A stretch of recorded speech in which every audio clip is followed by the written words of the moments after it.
शिष्यवृत्ती परीक्षा, जवाहर नवोदय विद्यालयाची परीक्षा, या परीक्षांचा अभ्यास करणारे आमचे सगळे विद्यार्थी यांचं स्वागत आहे आपल्या या के एज्युकेशन या चॅनलवरती। आणि आज आपल्याला खऱ्या अर्थानं उतारे कसे सोडवायचे आहेत हे फक्त या शिष्यवृत्ती परीक्षेपुरतं मर्यादित नाही, यानंतरच्या तुमच्या आयुष्यात येणाऱ्या कोणत्याही परीक्षा असो यासाठी हे उपयुक्त उतारे तुम्हाला कामाला येणारे आहेत।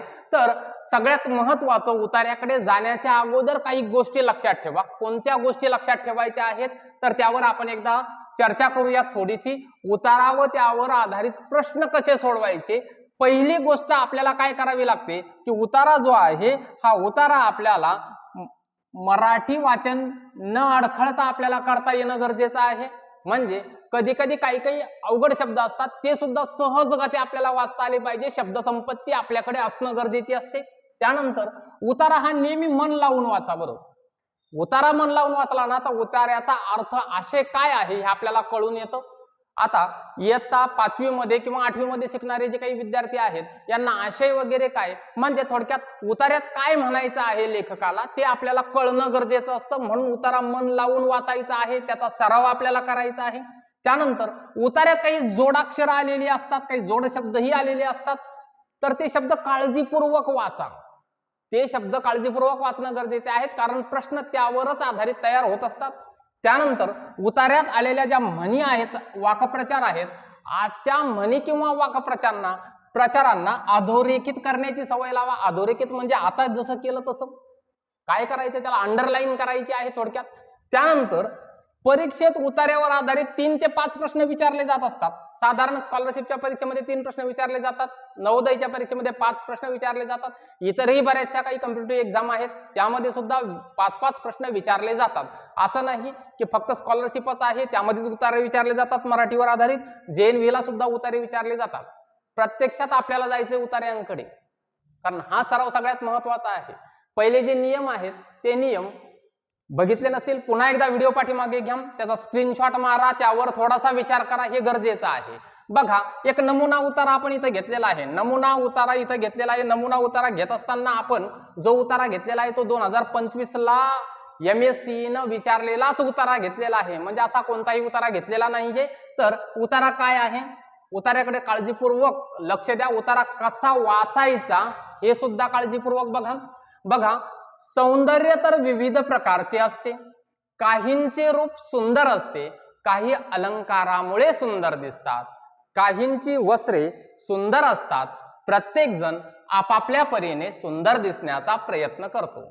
वस्त्रे व मूल्यवान अलंकार ही साधने माणसाचे बाह्य सौंदर्य वाढवतात। शरीर शृंगारणे हे सोपे असते, त्यासाठी फार परिश्रम करण्याची आवश्यकता नसते। ज्यांना खरे दागिने मिळतात ते खऱ्या दागिन्यांनी देह शृंगारतात। असे शब्द अंडरलाईन करायला शिका। स्वस्त आणि दिखाऊ दागिन्यांनी सुद्धा देह शृंगारता येतो। अनेक लोक मिळेल त्या साधनाचा उपयोग करून आपले बाह्य रूप देखणे करण्याचा प्रयत्न करतात। देह सजवला की आपण सुंदर झालो अशी त्यांची कल्पना असते।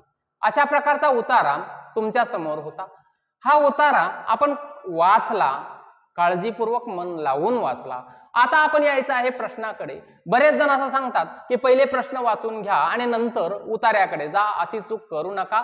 सुरुवातीला उतारा व्यवस्थित वाचून घ्या, कारण उतार्याचा अर्थ एकदा आपल्याला चांगला कळाला ना तर प्रश्न समजायला सोपे जातात, आलं लक्षात।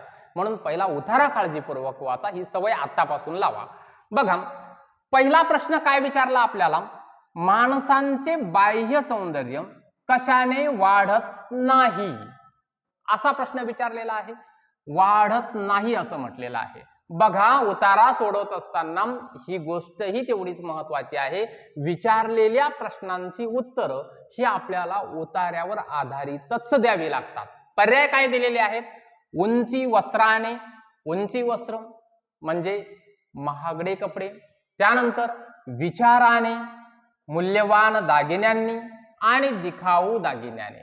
जर आपण उताराच वाचला नसता तर आपल्याला सौंदर्य म्हणजे विचार चांगले असणं गरजेचं आहे, साहजिकच आहे असं वाटतं, पण विचाराने असं कुठेही आपल्या उतार्यात म्हटलेलं नाही. तर सगळेजण आपापलं सौंदर्य कशा कशाने वाढवण्याचा प्रयत्न करतात, तर उंची वस्त्र परिधान करून किंवा मूल्यवान दागिन्यांचा वापर करून आणि दिखाऊ दागिने घालून सुद्धा, म्हणजे खोटे दागिने म्हणूयात त्याला आपण, ते दागिने घालून सुद्धा प्रत्येक जण आपापलं सौंदर्य वाढवण्याचा प्रयत्न करतो असं उतार्यात म्हटलेलं आहे. विचार या गोष्टीचा उतार्यात कुठेही उल्लेख आलेला नाही. म्हणजे यातील जे माणसाचे बाह्य सौंदर्य कशाने वाढत नाही, म्हणजे विचाराने वाढत नाही, हे त्याचं खरं उत्तर आहे. या बाकीच्या गोष्टी ज्या आहेत त्या उतार्यात आलेल्या आहेत. आपल्याला प्रश्नांची उत्तरं देत असताना उतार्यावर आधारावरच द्यावे लागतात. त्यानंतर प्रश्न क्रमांक 2 आहे, वरील उतार्याची विसंगत असणारे विधान पुढील पैकी कोणते? खाली आपल्याला 4 विधानं दिलेली आहेत. या 4 विधानांपैकी विसंगत विधान आपल्याला शोधायचं आहे. बघा बरं, पहिलं विधान काय म्हणतं, शरीर शृंगारण्यासाठी फार परिश्रम करावे लागतात. आता जर उतारा काळजीपूर्वक वाचलेला असेल ना, आणि हा जो पर्याय आहे, विधान आहे, हेही काळजीपूर्वक वाचलं तर आपल्या लगेच लक्षात येईल शरीर शृंगारण्यासाठी फार परिश्रम करावे लागतात असं आपल्याला विधानामध्ये म्हटलेलं आहे. पण वास्तवात उतार्यात काय म्हटलं होतं त्यांनी, की फार परिश्रम करण्याची आवश्यकता नसते असं उतार्यात म्हटलं होतं. म्हणजे अयोग्य विधान कोणतं आहे, विसंगत विधान कोणतं आहे, तर पर्याय क्रमांक 1 हेच त्याचं विसंगत विधान आहे. आपल्याला उत्तर मिळालेलं आहे, खाली जाण्याची आवश्यकता आपल्याला तशी भासत नाहीये. बघा, त्यानंतर पुढचा प्रश्न क्रमांक 3 आहे, मेहनत करणे या अर्थाने कोणता वाक्प्रचार या उतार्यात आलेला आहे? मेहनत करणे या अर्थाने कोणता वाक्प्रचार आलेला आहे बरं उतार्यामध्ये? तर अलंकृत करणे, कल्पना करणे, शृंगार करणे की परिश्रम करणे? बघा, परिश्रम करणे हा जो काही शब्द आहे, हा शब्द उतार्यामध्ये आलेला आहे.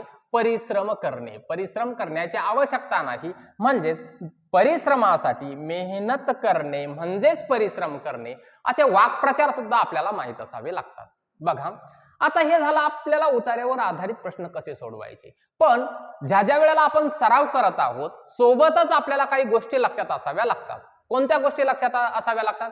आता साधारण आपण हा एक सौंदर्याचा उतारा घेतला होता, की माणसाचं सौंदर्य जे आहे बाह्य रूपावरून काय काय करून ठरवता येतं, या गोष्टींचा हा उतारा होता.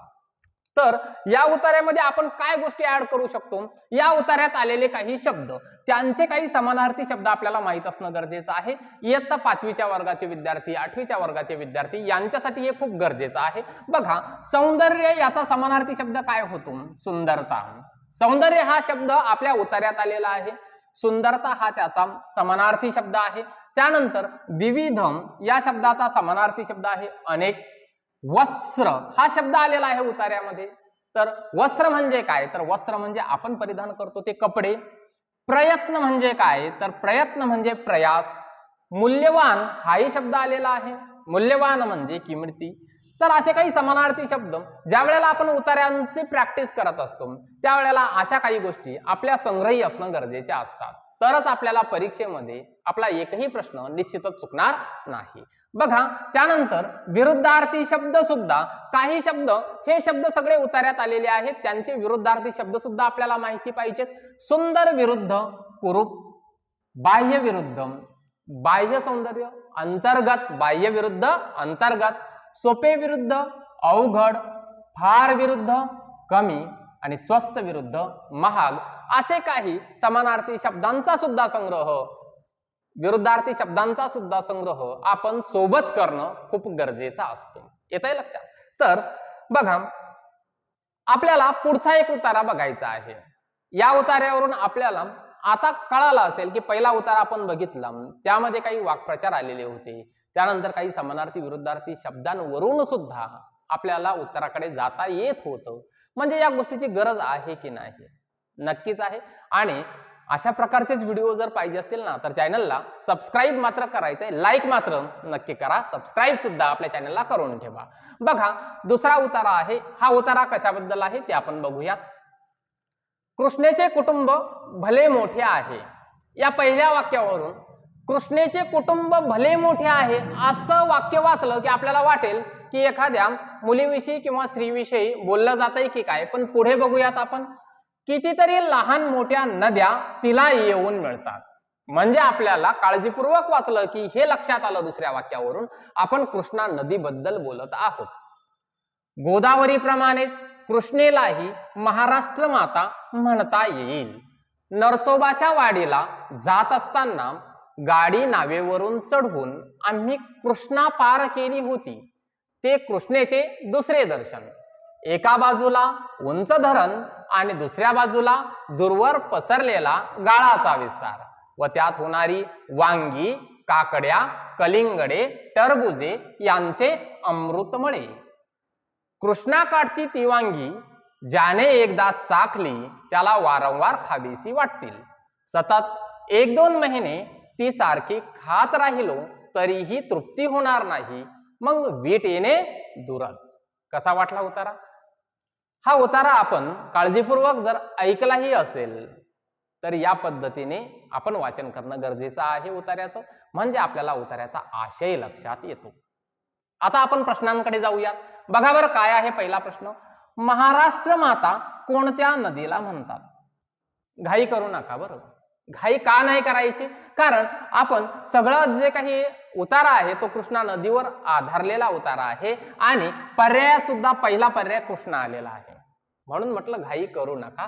कारण महाराष्ट्र माता कोणत्या नदीला म्हणतात काय म्हटलेलं आहे उतार्यामध्ये?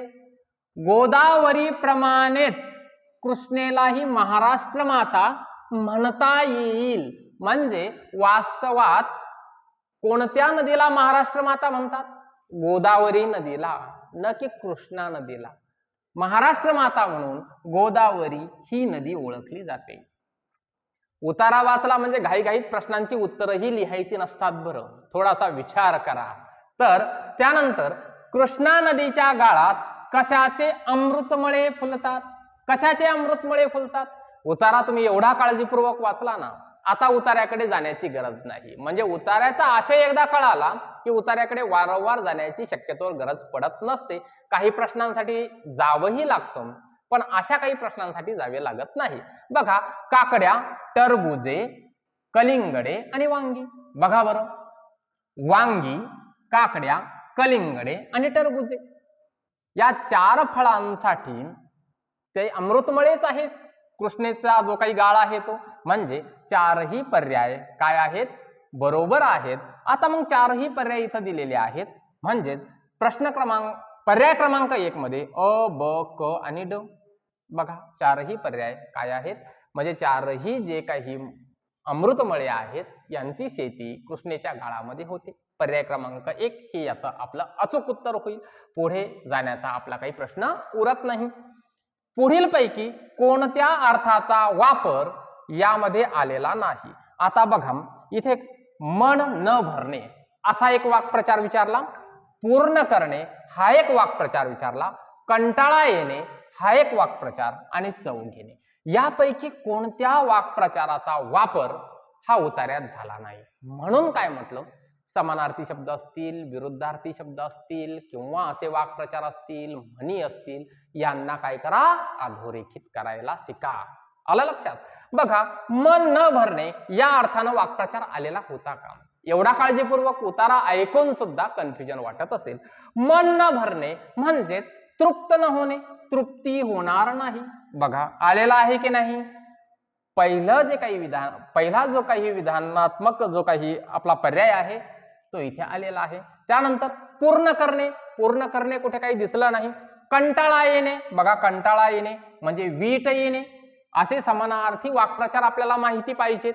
चव घेणे या अर्थाने आलेला आहे का? बघा बरं, चाखतच राहावी, सारखी खात राहिलो. बघा, खावीशी वाटतील सतत 1-2 आलेला आहे. तर बघा बरं, कुठे आलेला आहे? चाखत राहावीशी वाटतात, खात राहिलो, एकदा चाखली म्हणजेच काय? की चव घेणे. चाखणे म्हणजेच काय? चव घेणे.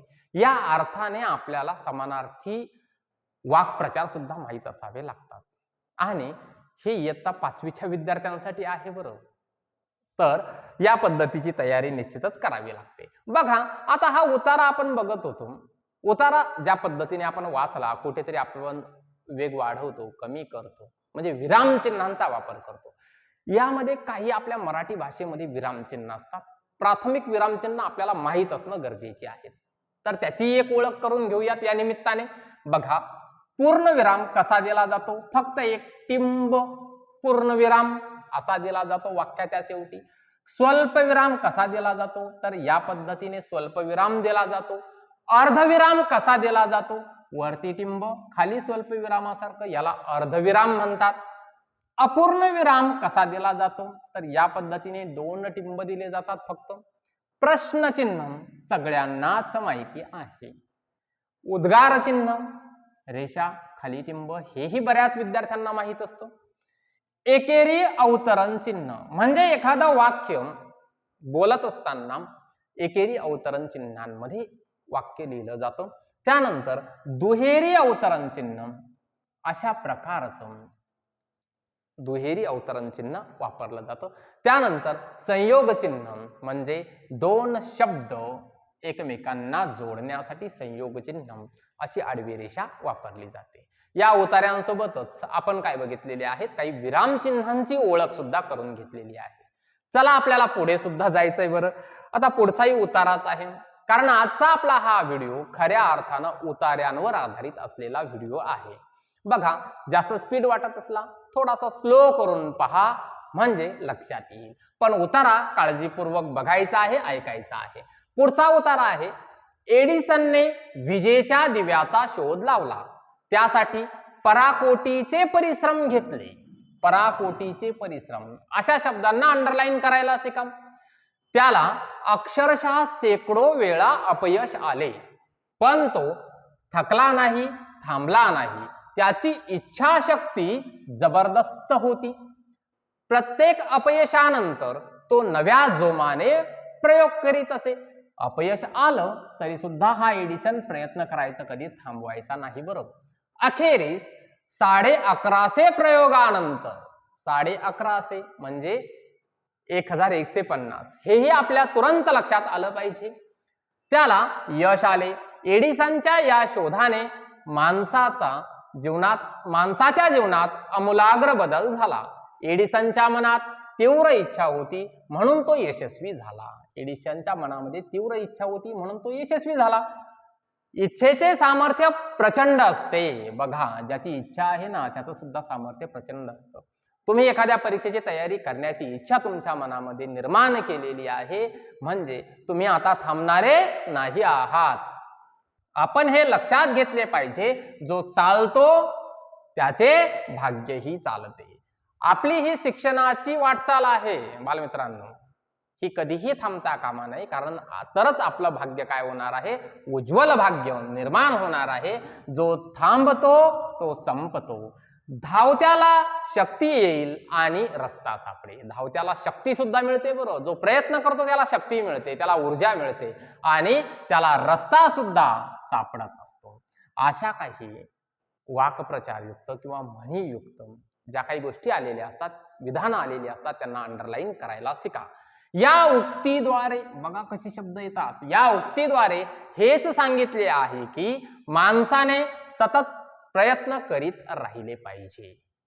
अपयशाने खचून न जाता पुढे पुढे जात राहिले पाहिजे. अपयशांनी खचून जायचं नाही, पुढे पुढे आपण जात राहिलं पाहिजे. अशा प्रकारचा हा उतारा होता. एडिसन अपयश आल्यानंतर रिकामी जागा दिलेला आहे. एडिसन अपयश आल्यानंतर काय करायचा बरोबर? एडिसनला अपयश आलं तर तो काय करायचा? थकून जायचा का? आराम करायचा का? पुन्हा नव्या जोमाने प्रयत्न करायचा का? की अपयशाने खचून जायचा? एडिसनला आपण बघितलं की एडिसनची इच्छाशक्ती ही तीव्र होती आणि अपयश जरी आलं तरी तो पुन्हा नव्या जोमाने काय करायचा? प्रयत्न करायचा. अपयशानंतर तो नव्या जोमाने प्रयोग करीत असे, म्हणजे पुन्हा तो त्याचा प्रयत्न सुरू ठेवत असे. एडिसनचा सर्वात महत्वाचा गुण कोणता? आता हा उतारा तुम्ही वाचल्याच्या नंतर तुमच्या लक्षात एडिसनचा गुण येणं अपेक्षित आहे बरोबर. पुन्हा उतार्याकडे जाण्याची गरज नको. तर तीव्र इच्छाशक्ती, बघा तीव्र इच्छाशक्ती होती. पुढे जाण्याची गरजच नाहीये. आरामदायी वृत्ती होती का, ताकद सामर्थ्य होतं का, हे काही नाही. तीव्र इच्छाशक्ती हे आपण उतारा काळजीपूर्वक वाचल्यामुळे आपल्या नक्कीच लक्षात आलं असेल. त्यानंतर वरील उतार्यास पुढील पैकी योग्य शीर्षक कोणते? शीर्षक कोणते? शीर्षक म्हणजे काय? या उतार्याला काय नाव देता येईल बरं तुम्हाला? काय नाव देता येईल या 4 नावांपैकी? ठरवा आणि कमेंट मध्ये सांगायला विसरू नका. वाचाल तर वाचाल, जनसेवा हीच ईश्वर सेवा, असेल माझा हरी तर देईल खटल्यावरी, इच्छा असेल तर मार्ग दिसेल. हा प्रश्न मी तुमच्यावरती सोडत आहे. कमेंट मध्ये याचं उत्तर मला द्यायचं आहे. पर्याय क्रमांक 1, पर्याय क्रमांक 2, पर्याय क्रमांक 3 की पर्याय क्रमांक 4. सर्वांनी नक्कीच कमेंट करून सांगायचं आहे या प्रश्नाचं उत्तर. तर बघा, आता हा सगळा उतारा आपण बघितला. ज्या व्यक्तीबद्दल हा उतारा आहे, एक थोर सायंटिस्ट आहेत ते, तर त्यांच्याबद्दल सुद्धा थोडीशी माहिती तुम्हाला द्यावीशी वाटते. हे आहेत थोर अमेरिकन मानसशास्त्रज्ञ एडिसन. तर बघा, थॉमस एडिसन हे एक अमेरिकन शोधक होते, ते एक व्यापारी सुद्धा होते. यांनीच दिव्याचा म्हणजे आपण आज रात्रीच्या वेळेला जे दिवे वापरत आहोत ना, ती सगळी कृपा या थॉमस एडिसन यांचीच आहे. त्यानंतर चलचित्र कॅमेरा सुद्धा या थॉमस एडिसन यांनी बनवलेला होता. आणि फक्त त्यांनी दिवा बनवला किंवा चलचित्र कॅमेरा बनवला असं काही नाही, तर सुमारे 1093 पेटंट्स त्यांच्या नावावरती आहेत. एवढे शोध एका व्यक्तीनं लावलेले आहेत. किती ग्रेट उतारा आपण सुद्धा बघितलेला आहे या ग्रेट सायंटिस्टचा. तर यांच्यापासून आपणही काहीतरी प्रेरणा घेणं खूप गरजेचं असतं. तर आपण या व्यक्तींपासून काहीतरी गोष्टी नक्कीच शिकल्या पाहिजेत. आजचे उतारे 3 उतारे आपण बघितले, कसे वाटले तुम्हाला ते नक्कीच कमेंटमध्ये सांगा. हा व्हिडिओ जास्तीत जास्त शेअर करा, जेणेकरून आपल्यासारख्याच विद्यार्थ्यांना निश्चितच याचा फायदा होईल. आणि असेच नवनवीन व्हिडिओ पाहण्यासाठी आपल्या चॅनलला लाईक करायचं आहे, सबस्क्राईब करायचं आहे आणि शेअर करायला मात्र विसरायचं नाही. भेटूया पुढच्या व्हिडिओमध्ये. जर काही अडचण असेल, माझ्यासोबत कॉन्टॅक्ट करायचा असेल तर स्क्रीनवरती जो नंबर दिसतो या नंबरवरती तुम्ही व्हॉट्सॲपवरती मेसेज करू शकता. तुमच्या काही शंका असतील त्यांचं समाधान करण्याची जबाबदारी ही माझी राहील. तर हा व्हिडिओ कसा वाटला हे नक्की सांगा. भेटूया पुढच्या व्हिडिओमध्ये. तोपर्यंत लागा अभ्यासाला, करा तयारी. आपल्याला मिळवायची आहे स्कॉलरशिप.